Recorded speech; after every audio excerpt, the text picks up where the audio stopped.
متیار.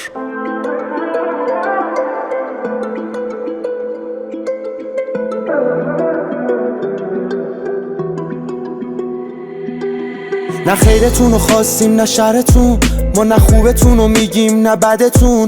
آرزو میکنم برسید به جای خوب تا که سیر بشه چش و دلتون. میگن اون که بزرگ افتاده تره، اون که میخنده سلطان غمه. نگو چرا نرسیدم همش، گیر میفته اون که دوست داره تله. خوبی کردیم اثر نداشت، واسه یه سری دستمون نمک نداشت. با مرام بودیم و بی مرامی دیدیم، واسه هر کی معرفت و بلد نباش. نه خیرتون رو خواستیم نه شرتون، ما نه خوبتون رو میگیم نه بدتون.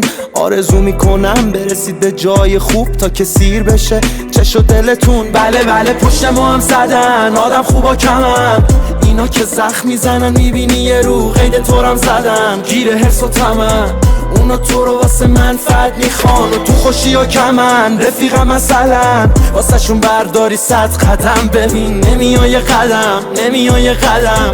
اونا تو رو واسه منفعت میخوان.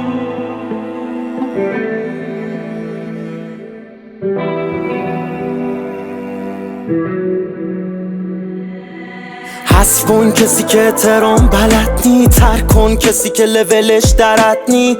بگرد با اون که روه با تو دنبال خود نمایی و هی منم نی. خنده ها فیک تبریک میگن نیست تو تبریکا عشق. لب و دهنم موقع زدن پیک، لنگن کجا برن هفته رو دیت.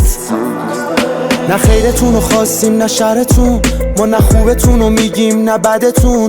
آرزو میکنم برسید به جای خوب تا که سیر بشه چش و دلتون. بله بله پشت ما هم زدن آدم خوبا کمن، اینا که زخم میزنن میبینی یه رو قید تورم زدن. گیر حرس و طمع اونا تو رو واسه منفعت میخوان و تو خوشی و کمن. رفیقم مثلا واسه شون برداری 100 قدم، ببین نمیای قدم نمیای قدم. اونا تو رو واسه منفعت میخوان. میلاد ترابی پرودکشن، حسین حافظ. جای خوب تا که سیر بشه چش و دلتون.